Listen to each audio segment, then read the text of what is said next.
क्योंकि आपको पता होना चाहिए कि बिहार में बहुत सारे इंजीनियरिंग कॉलेज है, तो उसकी कट ऑफ क्या रहने वाली है। क्या आपके मिनिमम परसेंटाइल पे यानी कि लो परसेंटाइल पे आपका बिहार का इंजीनियरिंग कॉलेज आपको मिलते हुए दिखेगा या नहीं दिखेगा। आखिर बिहार इंजीनियरिंग कॉलेज का कट ऑफ क्या रहने वाला है, क्योंकि बहुत सारे बच्चे ये सोचते हैं कि हम एनआईटी कॉलेज जाए, हम ट्रिपल आईटी कॉलेज जाए, हम जीएफटीआईएस कॉलेज जाए। तो ऐसे बिहार में भी बहुत ऐसे कॉलेजेस हैं जहां से आप एक अच्छा पैकेज उठा सकते हैं। अगर आप बिहार से हैं तो ये वीडियो आपके लिए बहुत काम का होने वाला है, क्योंकि आपको पता होना चाहिए कि बिहार में बहुत सारे इंजीनियरिंग कॉलेज है, तो उसकी कट ऑफ क्या रहने वाली है। क्या आपके मिनिमम परसेंटाइल पे यानी कि लो परसेंटाइल पे आपका बिहार का इंजीनियरिंग कॉलेज आपको मिलते हुए दिखेगा या नहीं दिखेगा।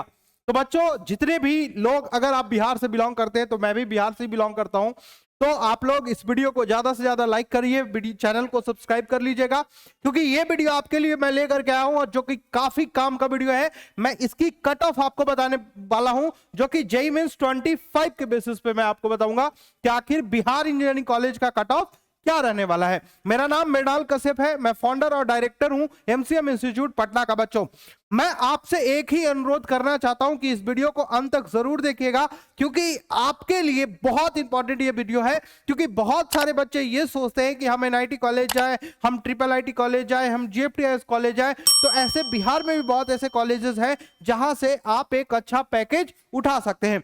चलिए देखते हैं कि वो कौन कौन से कॉलेज है। जाने से पहले आपसे बस छोटा सा रिक्वेस्ट, सब्सक्राइब करना बिल्कुल मत भूलिएगा। अब बात काम की करते हैं। सबसे पहले कि ये एफिलेटेड है बिहार इंजीनियरिंग यूनिवर्सिटी, जो कि 2022 में इसकी एस्टेब्लिशमेंट हुई थी, और 2022 में, और इसमें 38 टोटल कॉलेजेस हैं। उसके बाद ईच एंड एवरी डिस्ट्रिक्ट में ये अवेलेबल है आपका, और एवरेज कट ऑफ इसका 10 to 95 परसेंटाइल जेईई मेंस 25 का जाता है। और एडमिशन इसमें आपका जेईई मेंस के बेसिस पे होता है, बीसीईसी एक एग्जाम होता है उसके बेसिस पे होता है, साथ ही साथ लेटरल एंट्री होती है। लेटरल एंट्री किसको बोलते हैं ये थोड़ा सा समझना बहुत इंपॉर्टेंट है। आप क्लास 10th के बाद जब आप डिप्लोमा करते हैं, ठीक है, डिप्लोमा, ठीक है, और या पॉलिटेक्निक करते हैं, तो पॉलिटेक्निक में आपको डिप्लोमा की डिग्री मिलती है। तो आप यहाँ पे 2 इयर्स आप यहाँ पे व्यतीत करते, शायद यहाँ पे 3 इयर्स आप व्यतीत करते हैं। तो आप डिप्लोमा करने के बाद एक और एग्जाम होता है, वो होता है रीट का एग्जाम होता है। बहुत सारे लोग अगर नहीं जानते हैं तो जान लीजिए कि रीट का एग्जाम होता है। उसके थ्रू आप जो है गवर्नमेंट इंजीनियरिंग कॉलेज में आप एडमिशन लेते हैं, और इवन कि रीट एग्जाम देने के बाद आप एनआईटी, बहुत सारे एनआईटीज वगैरह में भी मतलब एडमिशन होता है। लेकिन ये कहना मेरे लिए थोड़ा सा सही नहीं होगा, क्योंकि अभी क्या सिनेरियो है मुझे नहीं पता, लेकिन ऐसा देखा गया था, माना गया था कि उस समय हुआ करता था। बट लेटरल एंट्री से एडमिशन आपके गवर्नमेंट इंजीनियरिंग कॉलेज में होते हैं, तो वहां से आप जब देते हैं तो ऑलरेडी, जैसे बीटेक आपका 4 ईयर का एग्जाम होता है, 4 ईयर का कोर्स होता है, लेकिन लेटरल एंट्री जब आप करते हैं तो वहां पे आपको जो है 3 इयर्स ही आपको व्यतीत करने पड़ेंगे। बाकी और भी इसके लिए आपको अगर और भी जानकारी चाहिए तो आप यहाँ पे आप हमसे संपर्क कर लीजिएगा। बच्चों, कोई दिक्कत नहीं है, मैं सारे बच्चे को गाइड करता हूँ और मैं हमेशा गाइड करता हूँ, कोई दिक्कत नहीं है, मैं हमेशा आपके लिए हूँ, ठीक है।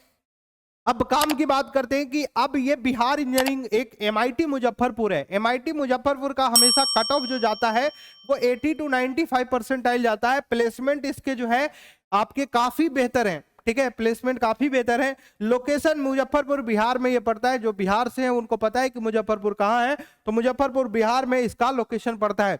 सेकेंड नंबर पे आता है बीसी भागलपुर। भागलपुर भी आप जानते हैं इसकी कट ऑफ 78 से 91 परसेंटाइल तक रहती है, और इसका भी प्लेसमेंट काफी अच्छा देखने को मिलता है, और लोकेशन ये भागलपुर बिहार में स्थित है।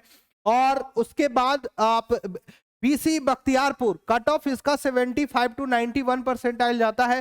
प्लेसमेंट एक्सलेंट है। लोकेशन आपका पटना के अंतर्गत आता है, बख्तियारपुर पटना डिस्ट्रिक्ट में ही पड़ता है, तो ये पटना के अंतर्गत ही आता है बख्तियारपुर कॉलेज जो है, बीसी बख्तियारपुर। और यहाँ पे जीसीई है, ठीक है, जीसीई गया, जीसीई गया जो कि काफी बेहतर कॉलेज है। यहाँ पे भी आपको 70 to 85 परसेंटाइल तक ये कॉलेज आपको मिलते हैं। तो सर ये कॉलेज जो है वो जीएफटीआईएस के अंतर्गत आता है, तो हाँ, ये कॉलेज जीएफटीआईएस के अंदर आता है।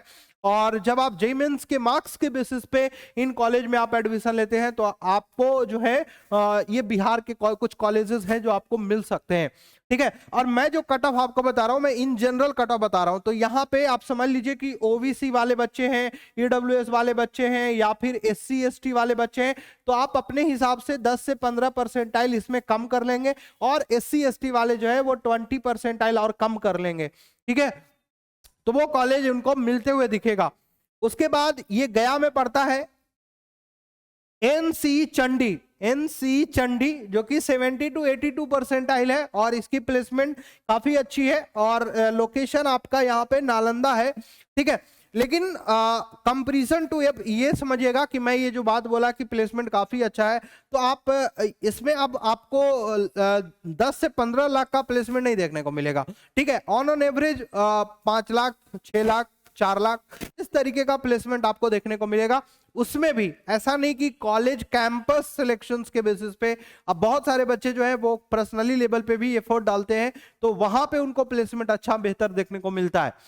ठीक है, अगर आप ऐसा समझिए कि आपने एक डिग्री हासिल कर लिया और कॉलेज में रहते हुए अगर आपकी प्लेसमेंट होती है तो आपके लिए बहुत अच्छा है। नहीं तो कई सारे ऐसे बीटेक डिग्री लेने के बावजूद भी उनकी एक बेहतर पैकेज नहीं मिल पाती है, तो ऐसे कंडीशंस में बहुत सारे बच्चे फ्रस्ट्रेट हो जाते हैं।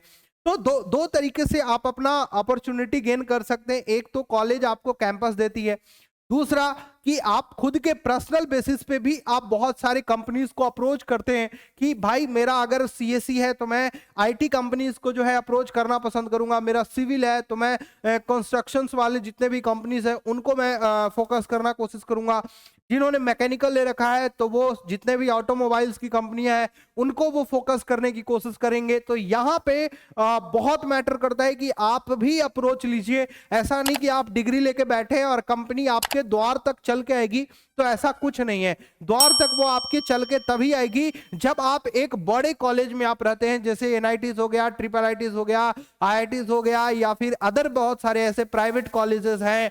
ठीक है, वीआईटी हो गया, बिट्स पिलानी हो गया, कॉमेड के हो गया, डब्ल्यूबीजेई हो गया, ऐसे बहुत सारे और भी एग्जामिनेशंस हैं जिसके बेसिस पे आपको वहां पे ज्यादा कंपनियां देखने को मिलती है। बट ये कॉलेज उनके लिए है जो बिहार में रहना पसंद करते हैं और बिहार से अपनी प्लेसमेंट लेकर के आगे बढ़ना चाहते हैं, तो देन की आपके लिए कॉलेज सफिशिएंट हो सकता है। अब अगर मैं बात करूं डीसी दरभंगा की, तो इसकी कट ऑफ आपका 65 to 79 परसेंटाइल तक जाता है। प्लेसमेंट ठीक ठाक है, इसका लोकेशन आपका दरभंगा में पड़ता है। उसके बाद एमसी मोतिहारी है जो कि आपका 65 to 72 परसेंटाइल तक जाता है। प्लेसमेंट भी इसका ठीक ठाक है, मतलब अच्छा है। लोकेशन मुजफ्फरपुर में पड़ता है, ये नहीं गलत, मोतिहारी में पड़ता है। ये मोतिहारी खुद एक डिस्ट्रिक्ट है, ठीक है, मोतिहारी में पड़ता है। उसके बाद एनजेपीटी छपरा है आपका, और यहाँ छपरा बिहार में पड़ता है। 60 to 70 परसेंटाइल पे एलएनजेपीटी आपको ये कॉलेज मिलते हुए दिखेगा। उसके बाद पीसी पूर्णिया है जो कि 60 to 70 परसेंटाइल देखने को मिलेगा, और मुझे यहाँ भी ये भी आपका पूर्णिया में पड़ता है बच्चों, ठीक है, पूर्णिया में पड़ता है ये, ठीक है। उसके बाद आपका मधेपुरा है, बीपीएमसी मधेपुरा, ठीक है, जो कि ये आपका मधेपुरा में पड़ता है। यहाँ पे करेक्शन हुआ है, ठीक है। और इसकी भी परसेंटाइल 55 to 65 परसेंटाइल तक रही है, ठीक है बच्चों। तो ये पूरी जानकारी थी। अगर आप बिहार में इंजीनियरिंग कॉलेज लेते हैं तो ये सारे आप इंजीनियरिंग कॉलेज ऑप्ट कर सकते हैं, जो कि आपके लिए बहुत इंपॉर्टेंट है। और आपका कितना परसेंटाइल आ रहा है वो कमेंट करके जरूर बताइएगा, और आपके परसेंटाइल पे हम आपको आपके लिए गाइड करके देंगे कि आखिर आपको क्या करना है, ठीक है।